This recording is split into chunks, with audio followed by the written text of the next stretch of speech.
Chelsea fans, welcome back to Talking Chelsea. Welcome back to your Chelsea news. Enzo Fernandez picks up an injury on international duty and is heading back to Chelsea early. Marc Guiu speaks out about his loan move and his Chelsea future. We have an update regarding Marc Guehi being the most sought-after free transfer, and Chelsea have a new £50 million centre-back target. Now, of course, I begin my own thoughts and opinions on everything that's been reported, but more importantly, I want to know what you guys think down below in the comments. Before we get into the video, make sure you leave a like and subscribe if you are a Chelsea fan who enjoys Chelsea content. We're on the road to 10k subscribers by the end of 2025. You can also use the hype button, which is a new YouTube feature which helps push this video out to a bigger audience. Kicking things off, Castello has reported that Enzo Fernandez has withdrawn from international duty due to an inflammation of the knee. It doesn't change much as the plan had always been for him to rest from now onwards. He wasn't due to play in Argentina's next game on Wednesday. Now this is good news that Enzo Fernandez is being managed properly and that the plan was already to be, look, you rest after that first game. You're not going to play the second game. You can go back to Cobham and rest up. This is really good news in my opinion, because the way that this was reported initially yesterday was Enzo Fernandez has picked up an injury crisis continues, which you kind of would expect, clicks, engagement and things like that.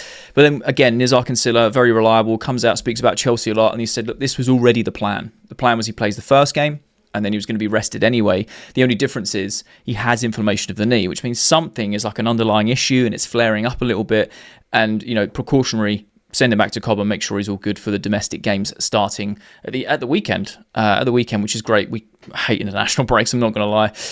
But yeah, that is a little bit of a worry. Hopefully it's under control, it is precautionary and things are okay for him. And it's not something that's long term or something that's a bit worse under the surface. But again, this isn't like a new thing in terms of, he's been injured, he needs to go home. The plan was already for him to rest anyway. And I've said in previous videos before when it comes to international breaks, especially with the South American players like your Enzo Fernandez, your Castellos, something I've noticed about Enzo Fernandez over the last few seasons is that every time there's an international break, it takes him a while to get back into the domestic side of things, whether it's jet lag, whether it's the amount of minutes he's playing, because he plays most of Argentina's games and Chelsea games. Obviously, last season there wasn't really much cover for Enzo Fernandez or Castello, so they kind of just had to play as much as possible.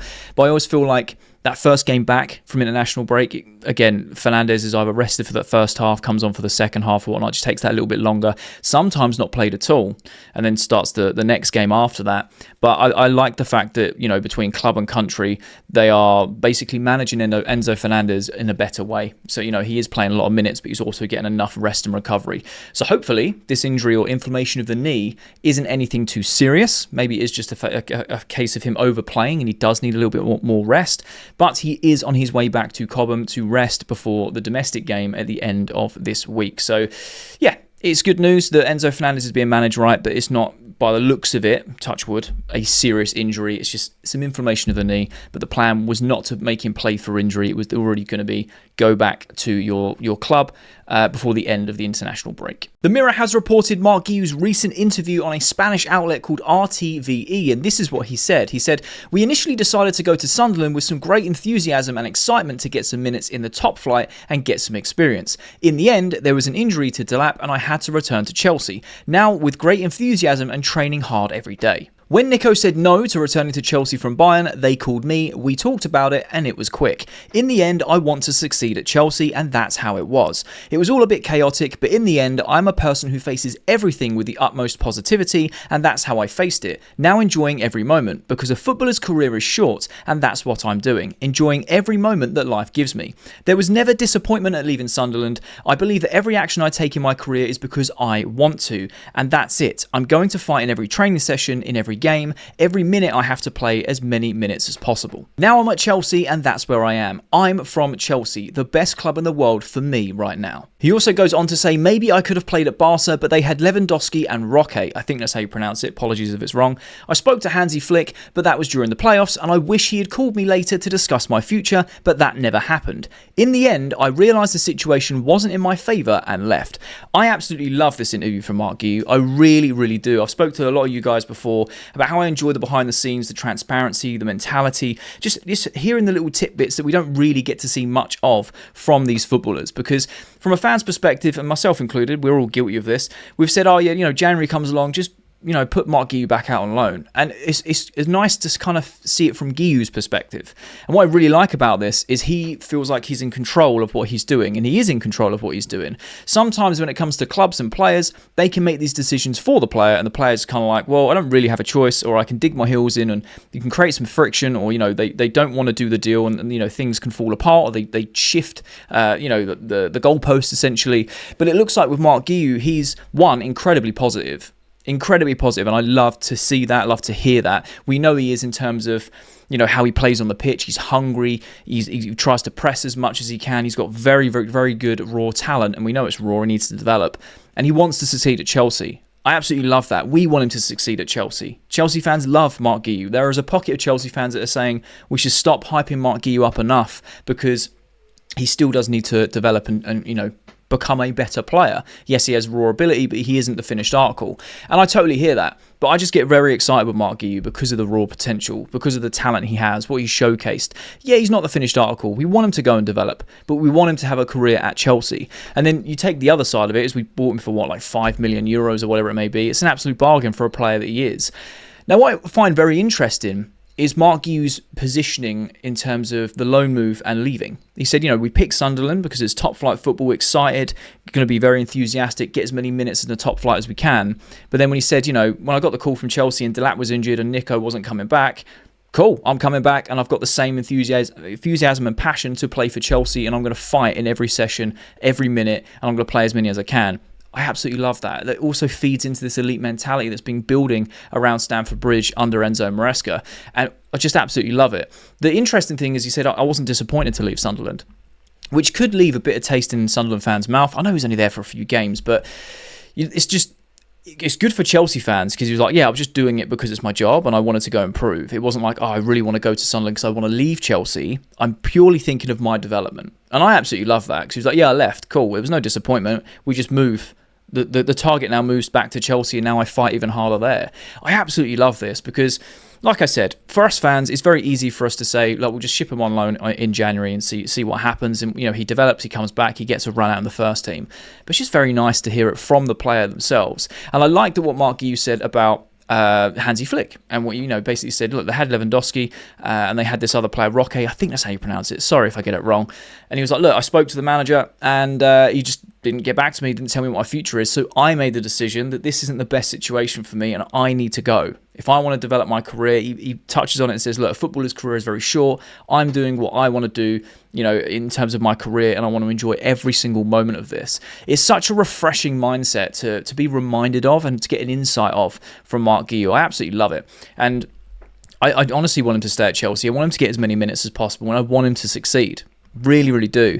And obviously Marc Guiu's being in a lot of the headlines, and we've been reacting to a lot of the reports and articles about him over this international break regarding the loan move. It was only yesterday, day before, that it was like he's getting frustrated with the lack of minutes and he wants to go back to Sunderland in January. Whether or not he wants to or not, I don't know, because then you hear an interview like this and you kind of go, maybe it is just paper talk. Maybe the player is more than happy to fight for his place at Chelsea because he wants to succeed there. Maybe there is an element of truth of the journalist catch wind of a bad day of Marc Guiu and he goes, do you know what, I just want to play football, I'll go back on loan if it means I can play regular football. I suppose time will tell. I want what's best for Marc Guiu, and I'm sure a lot of you guys do too, in terms of Chelsea fans. We just want what's best for him. We also want what's best for our club. We don't want it to be detrimental to our performance. I would love to see Guiu get more minutes. I'm not expecting him to bag 20 goals in a season, but I would just love to see him develop and get the odd goal here or there and just be involved as much as possible with our squad. I just feel like the only way he's going to develop, he's here, we might as well use him. And the argument has been like that for a lot of fans in recent weeks when Guiu's just been left on the bench, not been used, unused substitute. Now, we spoke about this as well, that maybe he wasn't quite ready. Enzo Maresca said he's working hard, he's getting there, but he's not quite ready. And then he has used him in the Liverpool game, and it's like, oh, great, we're actually going to see Marc Guiu play. Maybe this ends the whole he's going back on loan in January. It'll be very interesting to see what happens once Delap comes back from injury, and also between now and then. So I feel like Marc Guiu will actually be utilised a bit more now by Maresca, because Maresca obviously trusts him enough now. He's up to standard and can play the role that he wants Guiu to be doing. Otherwise, he wouldn't have put him on against Liverpool. Obviously, we knew it was a big change in terms of attacking substitutes rather than defensive substitutes that Maresca did in that game for us to go on and win the game. So maybe that is a part of it. Maybe, in previous games, Maresca has gone very defensive and he's not even thought about using Marc Guiu because it's too much of an attacking substitute. Who really knows? But I just thought this was very interesting to talk about and touch on, and I'd love to get your thoughts and opinions regarding Marc Guiu, because like I said, as fans, it's very easy just to be like, yeah, just send him on loan. But from his perspective, I really like the mindset, and I like the fact that he's like, I hit everything with the most positivity as possible. We have short careers. I want to do what's best for my career. I'm loving life. Chelsea is the best club in the world right now for me. He even said about the Barcelona thing, I tried, but the situation wasn't for me, so I left. And I just love that. The honesty about it anyway. So let me know your thoughts and opinions down below regarding Marc Guiu. Do you think he can succeed at Chelsea? Do you think this is a good move for him? Do you feel like Chelsea is still going to loan him out in January? Or after hearing this, does this conflict everything we've been speaking about the last few days of him going on loan, and he's going to stay at Chelsea till the end of the season? Graham Bailey has reported that Marc Guehi is emerging as possibly one of the most in-demand Bozeman-free transfers of all time, and there's not a major club in Europe that is not keen. The clubs rivaling Liverpool for Guehi's signature have been named as Chelsea, United, City, Tottenham, Barcelona, Real Madrid, Atletico Madrid, PSG, Juventus, and Inter Milan. The slate has been wiped clean with Guehi. This is a new transfer. What has been done, said, or bid before is now forgotten. That is what I'm being told. Every club wanting Guehi has started from the same place. This is very interesting because I've said this many, many times. It's written on the wall. Guehi's going to Liverpool. Whether it's January, whether it's summer, it's done. He's going to Liverpool. He's going to be incredibly reinforce their back line, and it's curtains, essentially. But the way that the season's played out, Liverpool definitely have their vulnerabilities. Chelsea obviously beating them and exploiting their vulnerabilities. I feel like they do need another centre-back. Konate's future's kind of up in the air and stuff. Van Dijk's getting a bit older. Obviously, he can still perform at that height, but he's aging. He's 34. They're going to have to start thinking about his replacement at some point. And I think Guehi makes the most sense. The fact that he's going for a free transfer actually blows my mind, because the fact that Crystal Palace couldn't get any money for him beforehand, it's just wild, because you'd want to cash in, like I have with Elise and Eze, etc. So the fact that there's so many clubs going for Marc Guehi, it does not surprise me, because he's a fantastic centre-back. I would absolutely take him in a heartbeat at Chelsea. I really would. Obviously, he came through our academy, played for us, and obviously we've got rid of him. Maybe there's that Chelsea connection. Potentially, if we offer him the right type of deal, he may come to us. I still think Liverpool are the heavy, heavy favourites. However, if you start putting in the likes of Barcelona, Real Madrid, Atletico, PSG, all these other inland Europe, like big clubs, it's going to be very difficult to get his signature. I'd absolutely love him at Chelsea. Absolutely love him. I'd like to know your thoughts down below regarding Guehi. Would you take him at Chelsea? Do you feel like we should go for someone else? Where do you think he's going to end up? Because I personally feel like Liverpool is still... I know that they've said the slate's been clean and it's a new transfer, but really? Is this just another way of generating more interest for Marc Guehi, so he, as the player, can get a bigger sign-on bonus and more wages on a weekly basis? Because he's basically saying, all these clubs are after me. What can you do for me that these other clubs can't? It would make sense if that was more of the case, because why would you not do that? You want to shop around and get the best deal possible for yourself. I still think he is an incredible centre-back, and he's going to help any team that he walks into, any of those, I think, at centre-back. Maybe a couple you could sort of debate. I mean, for me personally, Real Madrid would be very, very interesting, because you've got Huijsen that's over there as well. Huijsen, I can never say his name right. So it'd be interesting to have a partnership with Guehi and Dean Huijsen as well. That would be awesome to watch. Obviously, I'd love to see him at Chelsea. I still feel like Liverpool are just going to nip it, though. I don't know why he would... The only reason I'd say he'd come to Chelsea over Liverpool is because of the connections, the fact he played with us before, was in the academy, etc. But is that going to be enough? Maybe Trevor Chalobah? They had a fairly solid partnership at Palace when he was on loan there.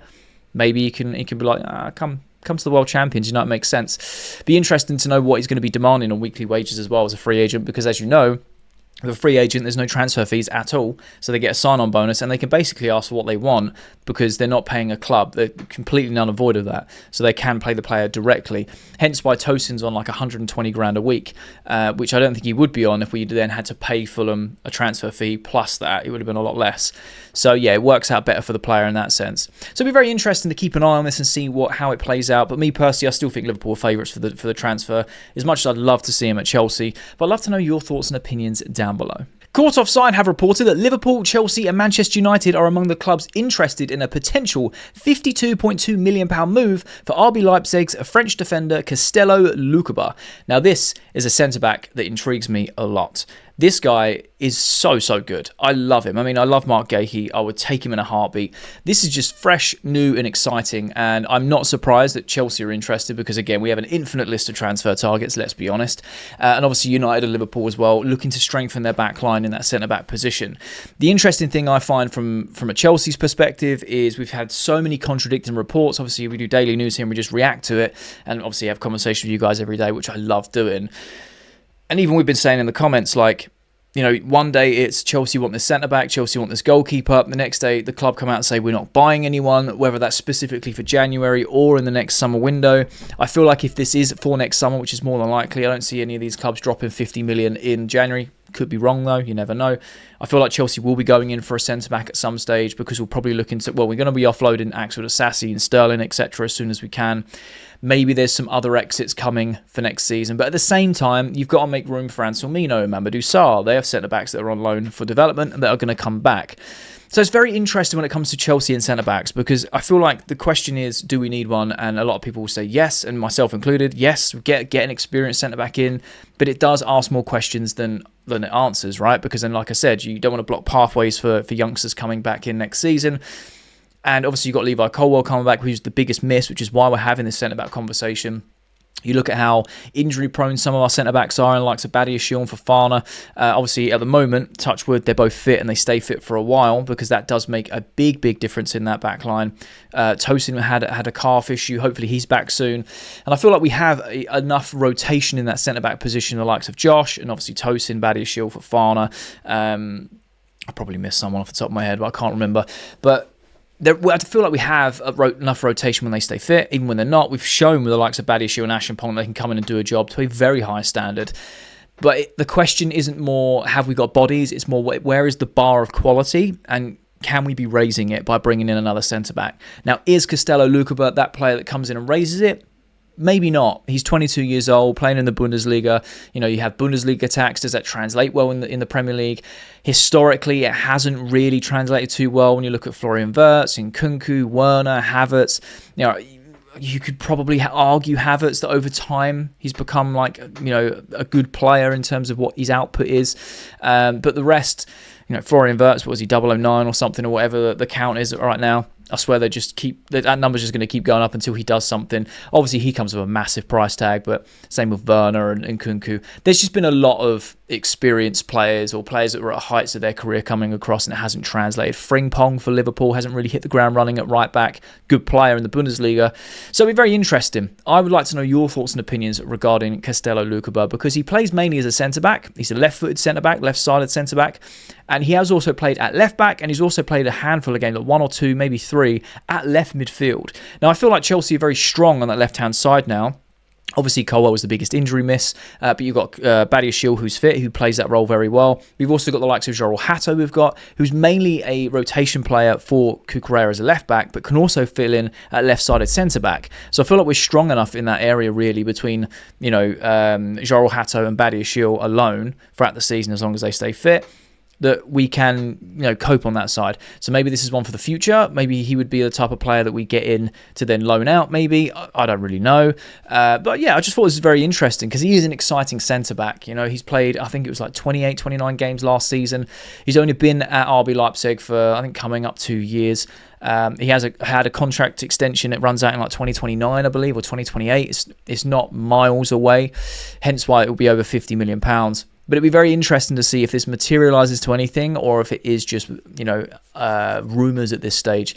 Because personally, for a left-sided centre-back to come in, again, then you've also got the likes of Anselmino and Mamadou Sarr who can play that role too. And they're both having good seasons, like development seasons back at their loan clubs. So to me, it asks more questions than it answers, unless you're going to go out and get a Marc Guehi, who's mainly on that right-sided centre-back, who can play as a central centre-back in a back three, who would be, in my opinion, an upgrade on the likes of Trevor Chalobah or, you know, just having a bit more experience in there. And again, that's debatable whether you rate Chalobah or Guehi, whatever. I still rate Chalobah. I think he's a good player. But I think this season we've seen the vulnerabilities and you know, when the confidence is knocked, things don't really go well between Tosin and Chalobah and vice versa. Not to single them out, but it's glaringly obvious, you know, they've been at fault for things, as well as the keeper. I'm not just saying it's just those. But we do have a weak centre-back scenario. The Liverpool game was like okay, very, very thin ice, let's see what happens, and it surprised everyone because it was so solid, which gives us a lot more hope going back into the domestic season after this international break that, our centre-backs are good enough. It's just, can they do it consistently? Does Castello Lukeba come in and bring consistency? I don't really think so because of the Bundesliga tax. Does Marc Guehi come in and shore up that centre-back position and bring in some experience and some consistency?